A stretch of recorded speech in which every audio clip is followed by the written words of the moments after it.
I bought this before Elon went crazy. Je l'ai acheté avant que Elon devienne fou. Un sticker pour différencier le PDG de la voiture qu'on conduit, c'est une première.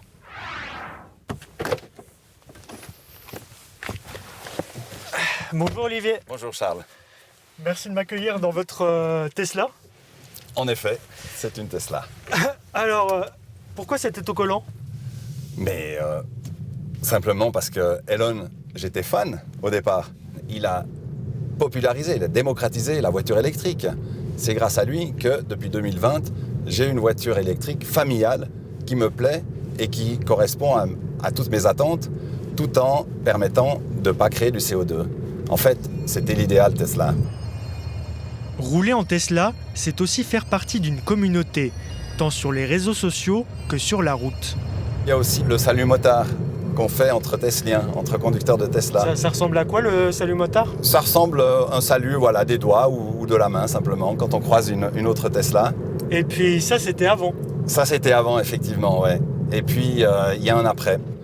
Elon, non seulement il a alimenté la campagne de Trump, mais maintenant il s'est devenu un instrument de la politique de Trump, qui va à l'opposé à peu près de tous mes principes, de tous les principes dans lesquels j'ai grandi.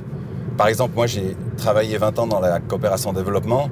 L'arrêt maintenant des programmes USAID, ça tue des vies, ça tue des enfants, du jour au lendemain. Voilà, et ça je ne peux pas accepter.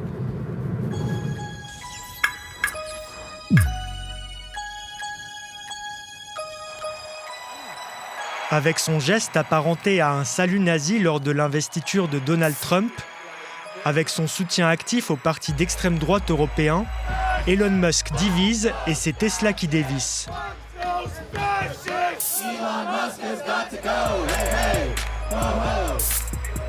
Chute massive en bourse et dans les ventes, voiture incendiée, Tesla enflamme la toile. Et même en Suisse, magasins vandalisés à Lausanne ou encore manifestations appelant au boycott à Genève.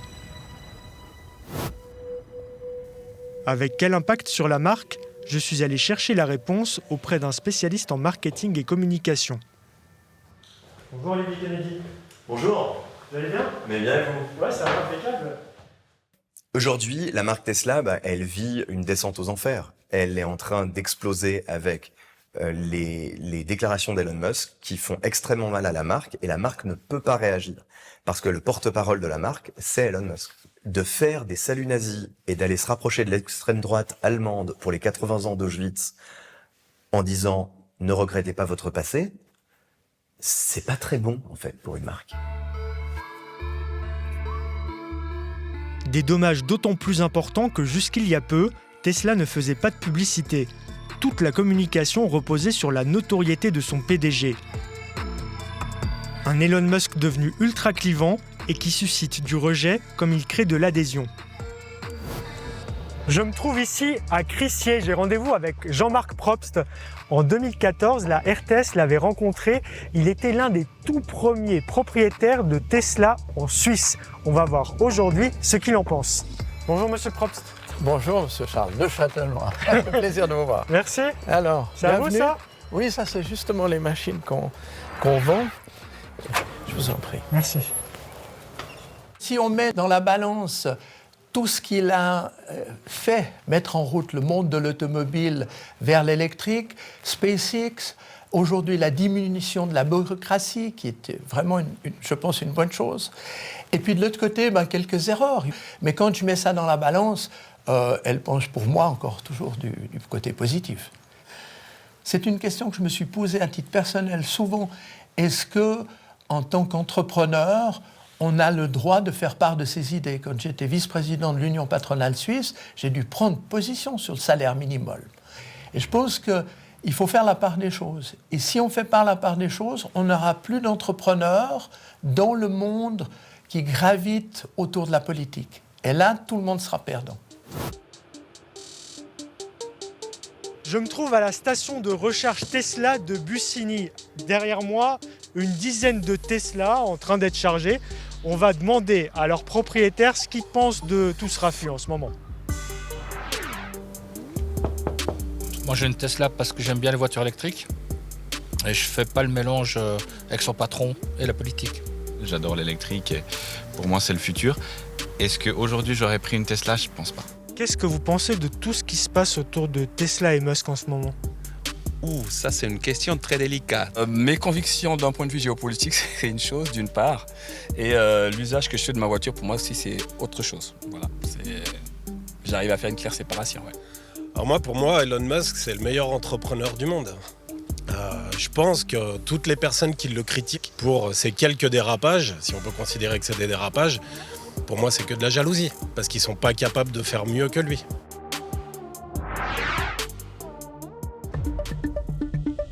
Penchons-nous un instant sur les chiffres. En janvier et février 2025, les ventes de Tesla ont reculé de près de moitié en Suisse et dans l'Union européenne par rapport au même mois de l'année passée. Une dégringolade qui pourrait peut-être aussi s'expliquer par l'attente des consommateurs pour la nouvelle version de la Tesla Model Y sortie en mars. Le Model Y qui a été la voiture la plus vendue en Suisse ces 3 dernières années.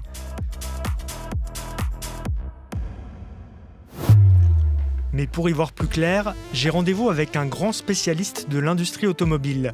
D'après Bernard Julien, ce qui pose problème, ce sont les fondamentaux de Tesla plus que les frasques du milliardaire. Est-ce que c'est la fin de l'âge d'or de Tesla? Oui, je pense que l'âge d'or de Tesla s'est arrêté en 2023. On se rappelle qu'on a là une entreprise qui a été pionnière dans l'électrique et qui a du mal aujourd'hui, en 2025, à convertir cet avantage de pionnier en un avantage durable, parce que la concurrence chinoise et européenne s'est largement développée. Je pense malgré tout que le problème principal, c'est la pauvreté du catalogue. On voit bien aujourd'hui qu'avec pratiquement un seul modèle en Europe, parce qu'il ne se vendait plus en Europe que le modèle Y, eh bien, on a une position qui est relativement fragile. On voit bien aussi que la concurrence, je pense à Renault, Volkswagen et autres, est en train de proposer des véhicules à 25-30 000 euros.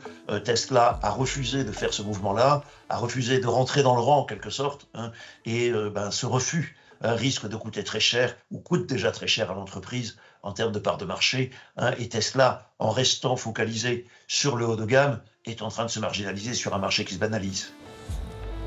Fini donc le temps où Tesla régnait seul au royaume de la voiture électrique.